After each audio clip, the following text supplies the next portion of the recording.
পেছনে তাকাবেন না। পেছনে তাকালেই কি সব সমস্যার সমাধান হয়ে যায়? যারা পেছনে তাকায় তারাই পেছন মারতে চায়। এখন সামনের যুগ, সবাই সামনের দিকে তাকাও। পিছনে কি লেখা আছে না লেখা আছে সেটা কি ফলো করা দরকার আছে? সবাই সামনের দিকে অগ্রসর হয়, সবাই সামনের দিকে অগ্রসর হও। পেছনে কি আছে না আছে সেই ইতিহাস ঘাটার কি দরকার? পুরাতন কাসন্দি যত ঘাটবা তত গন্ধ ছড়াবে। কি দরকার পুরাতন কাসন্দি ঘাটার? পুরাতন কাসন্দি ঘাটার দরকার নাই। আমাদের নতুন নতুন যা পাওয়া যায় তা নিয়েই থাকতে হবে। নতুন সংস্কৃতি, নতুন সাহিত্য, নতুন উপন্যাস, নতুন সংবিধান কায়েম করা উচিত।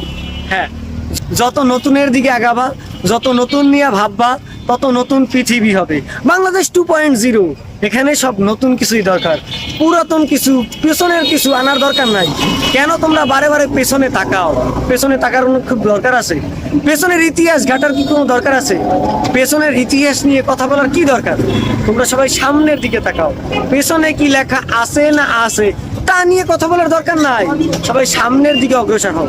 কিছু বলবেন মামা? কয়েন কয়েন কয়েন মামাই খুব ভালো, মামার সবাই সাপোর্ট করবে। হ্যাঁ, মামা মেডিকেলের ভিডিও করছে, কাল মেডিকেলে মামাই ভ্যান বাসতে গেছে, ভিডিও দেখছে। এই তো মামায় লাইনে আইছে। মামায় সামনের দিকে যায়, মামায় পেছনে তাকায় না। মামা পেছনে তাকান। না, আমরা কোনোদিন পিছনে তাকাইলে তো গাড়ি অ্যাক্সিডেন্ট হবে নাকি? সামনে যাইতে হবে। পিছনে যাইয়ে যাত্রী জাহান্নামে এই তো। আমাদেরই নেই। পিছনে যাও। সামনের দিকে তাকান। এই তো মামায় বুঝতে আর পারছে। সবাই মামাকে সাপোর্ট করবেন। এই তো, মামার জন্য সবাই দোয়া করবেন, আমাদের জন্য সবাই দোয়া করবেন। এই তো সবাই সামনে তাকাইতে হবে না মামা, yes. পেছনে তাকানো যাবে না। মামার কথায় একমত হন, পেছনে তাকানো যাবে না। ঠিক আছে, টাটা।